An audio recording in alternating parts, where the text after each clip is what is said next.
Greetings, Chairman, council members of the whole, and staff. We are so thankful for the opportunity to testify today. I am President and CEO of the Healthy DCME Leadership Coalition, which is spearheaded by the Mental Health Casework for MI Mother's Keeper, our founding organization. We are mental health, trauma-informed housing rights, and social justice advocates.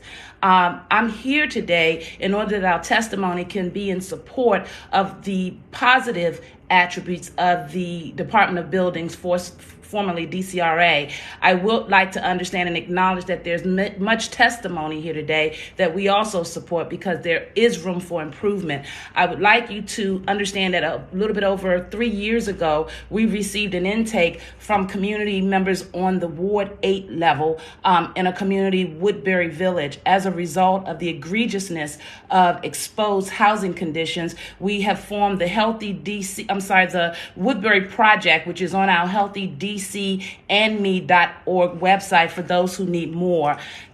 Sir, I want to acknowledge the exemplary work, first and foremost, of an employee of the district, because too often they're receiving the brunt of what happens when we have systemic failures and not proper oversights and accountability. Inspector Gamboa stepped in the midst of what we found to be an atrocious level of what we'd like to recognize as slumlord realities over in the capital realty ownership community of Woodbury Village. I want the council member and the council to consider the following. As we've heard much testimony today, we have not heard the understanding or representations from tenants themselves that have expressed concerns with their mental wellness challenges as a result of their housing injustices. I would like for the council to consider that over 100,000 citizens in the district were documented to have reported feelings of depression. I also want the council to recall the fact that at least 1 in 5 Americans are going to experience mental illness in any given year and in their lifetime. DC citizens who face challenges and instability in their housing are also reporting, sir, instability in other areas of their daily living and mental wellness. I want you to understand that housing injustices are causing stress, hospital visits to the emergency room, depression, compromised health challenges, trauma induced from hallways that are filled with gun brandishing, loitering, gun shootings, and folks that are sleeping in their buildings because the buildings are not secured. Much of these realities has kept many of our constituents from the voting polls and from participating in hearings such as today. I would like you to acknowledge and recognize that there are 3 of our 4 tenant representations that represent housing rentals in the areas of Ward 7 and Ward 8. I would like to represent that because these are lengthy processes and many of our citizens that want to participate are seniors. I would like you to refer to our testimony and acknowledge that Ms. Cornelia Hill, the president of the Woodbury Village Tenant Association, is going to step in for Ms. Claretta Hood. I also would like you to understand, sir, that the housing injustices and the events that we have recording in progress. That we go to the next witness, William Crane from Foggy Bottom. Well, he's not here. Sandra Bray.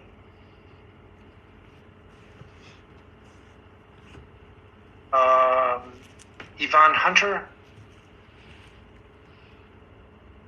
These are tenant representations that are here. Good afternoon, Ray. I couldn't unmute myself. Okay, Miss Bray, you're next. Please be mindful of the clock. Okay, am I on now? You must be. I'm talking to you. Okay, great. I just wanted to say, all right, well, great. Well, my name is Sandra Bray, and I'm the president I'm a resident at Marbury Plaza, Southeast. Hey, social media. I want you guys to know that every part of this journey is important. We appreciate you all support. I want you to know that they cut us short, but we are down here fighting the fight, so that's why we continue to need you guys to support. The safety regulations that slumlords notoriously get to avoid. I moved here in 2018. Mold showed through my unit by 2019. By 2020, it covered my entire dining room wall, several closets, and my second bedroom. Despite efforts to gain response from management, I was completely ignored until late 2021 when I was moved into another unit. 2 months into that unit, it showed that it was water leakage, that there was disturbed asbestos, and what appeared to be more mold. Now, Mulberry Plaza has never inspected any of my units for mold. I paid for an independent inspection in my first unit that advised me to move out immediately and to dispose of everything that I had in that unit. Despite many requests, no inspection has been provided for my current unit. DOB and OEE have not been able to provide inspection assistance. In spite of living a lifelong holistic lifestyle, my health has declined rapidly and continues to worsen. I have been healthy with no flus or colds since the 80s until I moved here. And now I'm awaking every night with pain in my body. I'm also congested in my head and in my chest. And now it's an everyday concern. In addition, I live in the stress of unsanitary conditions on the common grounds. Garbage is overflowing, and there's extreme structural damage, water leaks, mold, asbestos, exposed wiring. Tenants here live among vagrants in the hallways, the stairwells, the laundry rooms, and violence, including shootings on a continual basis with inadequate security and easy access. The elevators don't work. They're not dependable. Maybe 2 out of 4 might work at any given time. Sometimes none of them work. Large rats are seen throughout the complex and in the garage, where the stench of open garbage is deplorable and sickening, considering the airborne disease is just horrific, and the garage is sinking. I moved here in 2018, and conditions have continued to worsen. When I signed a lease with Mulberry Plaza, they made me certain promises, the most fundamental promise for my safety. Among others, this has been breached, and yet I'm expected to continue to pay rent and to absorb rent increases, while the courts and the owners give the owners more time to make changes to a history of neglect. We wait, living in danger and sickness and the threat of even death due to toxic exposure and unsecured premises in the midst of violence. We pay for the slumlord's financial convenience of time awarded with our own lives. We're sick, we're depressed, we're anxious with the ineffective regulations that don't prohibit these slumlords' practices of demolition by neglect. Again, I must implore that DOB be strengthened to deal with the severity of these issues, because human lives are depending on it. And what are we about if not humanity first? With that, I thank you for my time. Thank you, Ms. Bray. I and my office have been out to Mulberry Plaza several times to look at the situation you described, and my understanding is that the Attorney General has litigation against the landlord. Thank you for your testimony. The next witness is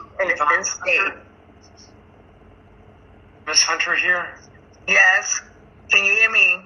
I can hear you. You're next. These are our tenant representatives testifying, guys. Now that I don't know how to do. I'll start the video. Well, it might be at the bottom of your screen. I have it. I think I have it. I have it. Can you see me? I can see you. There's a big light in the background. Yeah, it is a big light. Oh, now you really can't see. Now it's in darkness. Okay. Maybe I'll turn this way. Oh. Good afternoon. My name is Yvonne Trent Hunter. I'm a 4th-generation Washingtonian of D.C. also. I now reside in Ward 7 on Nash Place, Southeast. In 2020, I live in a 22-unit building. There's 22 buildings with 4 units in each building. It was sold from under us, and we didn't know anything about it. In August of last year, one of the buildings caught a fire because we do have electrical problems. The tenants were misplaced. They weren't given anywhere to stay, and they're still misplaced. They're now renovating the buildings and telling us, and a lot of us are seniors that live here, that they're making them into a two-unit building. And we have one bedroom now. They're making it into a 2-bedroom unit. And they're going to charge us $1,000. As you know, most seniors don't have that type of money to pay for rent. and we're going to be misplaced. So what they're doing is they're renovating each building one at a time and moving us from building to building. Once the renovation finishes, that means we have to leave. I indicated about the electrical wiring. Some of the buildings still have fuses, and that's what I think caused the fire in August of 2022. My building doesn't. We do have a fuse box, but it cannot accommodate the new electronics that's out today. Because if we're using one thing, we have to turn off another, or it'll turn off all the lights. Not only that, some of the buildings are dark, and people can't even see how to get into the building, and you don't know if someone's lurking in the dark. Because they're doing renovations, we have a rodent problem now. Rodents are running from one building to the other. As I indicated before, the safety of the property is bad. Rodent infestation is terrible. And number one, the price that they're trying to charge us, they're pricing us out of here. And we have been living, most of the people who lived here have been living here decades. We haven't just moved in. I've been here almost 10, 15 years. One resident who's 80 years old has been here 40 years. These buildings are 124 years old. So we need some help. We need someone to help us, because we don't know where we're going to live. So I'm asking the council and the Department of Buildings for help with holding your landlords and the district accountable to each of the tenants living in our apartment complex to help us to find out what we're going to do. We're just being placed from place to place, and that's not fair to us. Thank you so much. Thank you, Ms. Hunter, and I do have a copy of your statement. Christopher Wilson? I believe Christopher Wilson is not here. And that would bring us to Claretta Hood. He's the person that somebody else is going to testify for? Or is Claretta Hood here? Yes, Miss Hill. How you doing? Okay, your name again is? Cornelia Hill. Cornelia Hill. Yes, I spoke with you, Mr. Milton, and you've been to my house, 2244 Savannah Terrace, Woodbury Apartments. You've been here when the Capital Realty took over our property, which was 4 years ago, 2020, whatever, however. They took over our apartment in 22, I believe, 2020. And you've been over, we have mold, we have mildew, we have rodents, security, they put key fobs on our door, and each door is open. From day one, them giving us the key fob, they have never worked. I have a tenant, which the tenant who was supposed to talk for us, her health couldn't take it, so she had to leave. In her home alone this week, she has caught 10 mice. Not only that, I had another tenant who said that they also caught 10 mice in a weekend. That is very inhabitable. We have ceilings falling down. One of my elders here, ceiling fell down 3 times. She sits in a bathroom with the umbrella up because they came by, supposed to have been fixing the ceiling, and they have not fixed it yet. We have crime. We have security on the premises. We have a 16-year-old young man who was in the news who got killed in the apartment building, and the tenant and the property manager said it didn't happen on a unit. We have pictures showing the medical examiner out front. It's ridiculous. Gun violence, not every night, but quite a bit. We have a store up the street. It's not a part of us, but still, because of the trafficking and the tenants up at the store, allowing them to bang within their stores, it's really ridiculous. Again, I say the property manager, we can't even get in contact with them because why they do not answer the telephone. It's just one thing after another. It is ridiculous. Our owners, which is Moshe, I don't know Moshe's first name, but When he came on, he promised this, he promised that. We have had 3 sets of new property people in that building. One called me last week asking me to come and meet with them. I am the president of Tenant Association. I'm not coming to meet with them. They have not yet complied to the very first thing they said they was going to do. Nothing. They moved us in. When they took over, they took all garbage disposal. Now, you know rats come with trash being thrown anywhere. They took out garbage disposal. You know what the owner told us? Because they don't want to fix all single garbage disposals. Who do that? It's ridiculous. It really is. And we have people sleeping in our buildings also. I'm one of the tenants who moved up to Marlboro Plaza in this transition. And guess what? What the young lady said about Marlboro Plaza is so true. They was turned asbestos from in front of my door while I lived there. I see my time ran out. See, this doesn't even cover all that we have to talk about. This is so sad. And again, I say, Bill Milton, you have been in my home. You have been in our tenants' home. And we still have no help after 4 years. This is ridiculous. I'm nervous. Speak. I can't even raise my voice. Speak. But this is so mental that I hate even talking about this. Speak, baby. Because literally, I'm in therapy because of this foolishness. Tell them. Raising rent without even, we are on rent control. How do you raise someone's rent without letting them know? Before it's time for research time. How do you raise rent? But again, we're here. And nobody's doing anything. I've contacted Trayvon White. You have been in my house, Robin White, Mayor's Office, Attorney General. You dropping the ball. These people don't have heat, no air. It's cold. And let's be honest. So I thank you for hearing what I had to say. You even called me also. If you want me to come back out and walk around, I'm happy to do that. Something. You come around and do what? What you want to do? You want to get rid of them? Are you getting rid of Capital Realty? They're doing nothing. Speak, Queen, speak. There's a limit to what I can do. Ah. I can't get rid of the landlord, and I can't make Department of Buildings do what they're supposed to do. But I can join you in putting pressure on them. So I still remember when I visited a couple years ago, before the pandemic, and No, you came after the pandemic.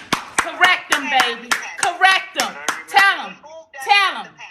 That's right. I remember the heat. That's right. There were several buildings without heat. Yes. And Yes.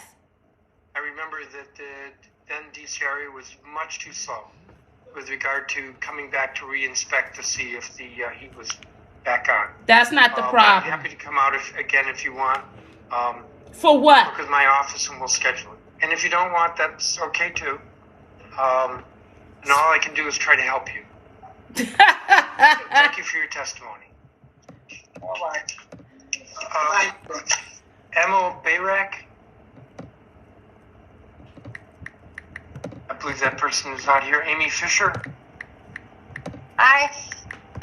Let me get video. There we go. Hi. Good afternoon. Good afternoon. Thank you for having me. Our property is currently under siege on 2 sides. We're the center house in a row of 5 in what was once a row of 5. Hats off, by the way, to Mr. Meloff. I'm also here to discuss the neighbor notice.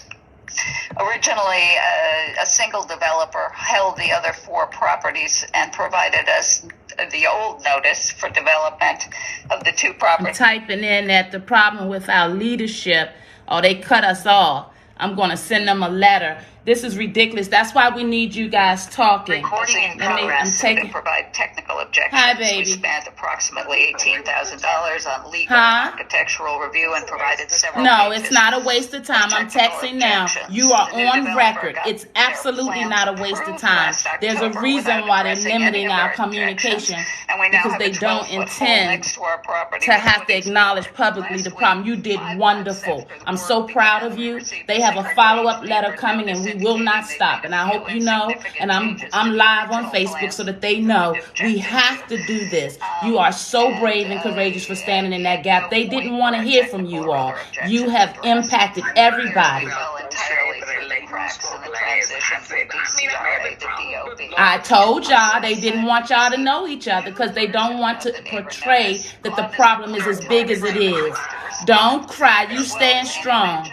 We got it. I'm texting them now to let them know so that the other folks can see. We have 55 or 33, looks like now, people on the line. Believe you me, this is a process that they've tried to block, but you are a part of the whole and you're on record. I'm so proud of you. I'm going to call you guys this evening so that we can do our next step. Nothing is a waste of time because now we take it to the next level. And all of your testimonies were sent to the press. Okay? So you sit tight. I'm going to stay on this and I'll be back. I'm so proud of you. God bless you, Queen. All right. Hey, Facebook. Hey, Facebook. Much of this is going to be more of the same. We've been on this phone since 10 o'clock this morning. We were told we would have 5 minutes to speak to represent what was going on, but now they're rushing us through because they've had so much negative comments, and this city can't hear negative comments, and that's the danger of having elected leaders that are not accountable. So we need you guys. We need your voices. If ever you want to help these people, you check my feed and get those email addresses and sound off. I'm the only representative that represented mental health concerns and attached them to the housing injustices. They have to hear from us. When we don't speak up, we're left out of the processes. This is not a black or white issue. This is an accountability issue. There are human beings affected. And yes, their mental wellness are in jeopardy because we have leadership that will shut them out. They cut my computer off, reset me in the middle of my speaking because they're very familiar with us and my advocacy and our agency's advocacy. We must always keep speaking even when they try to act like they're not listening. They do not want us to come together. But I'm telling you, a mayor serving 3 terms and a council that hasn't changed its leadership needs to hear from us, guys. I'm Dr. Hamilton. Go to healthydcandme.org. Click on our Woodbury Project page and look at some of the other work we've been doing in the community across the board. Guys, we have to keep talking and speaking. They think they can keep ignoring us, and they cannot. We have to show up at all the elections. We have to stop with these gifts, Valentine roses and everything else from these council members when it's time to be elected. Show up and get your voices heard. We've been doing this advocacy long enough that you know that we stand in support of citizens' rights. So if you're looking for something you can do, don't talk about it, be about it. Use your social medias. Help us so that our citizens don't have to keep being put through these god-awful processes. They had to sit on the phone from 10 a.m. and just be heard until 4 o'clock p.m. and he would have the audacity to rush them off the phone so he can hurry up and get through the list. They must know that our issues are not able to be reduced to 5 and 3 minute testimonies. We have to have support from the community. Let's go. Palms up. All right, I went live so you'll know when we're quiet, we're still working. We always need you guys. All right, send me some DMs. Let me know you working and supporting us. Share the feed. Don't talk about it. Be about it. All right, send those emails to our council members and definitely to the chair of the council. Let them know that the sleeping giant has awakened and we are not going to take it. All righty, guys, these citizens need your support. God bless. Even if you're not living in these circumstances, your voices are needed. This is our DC. Let's go. Thank you, guys. Appreciate you.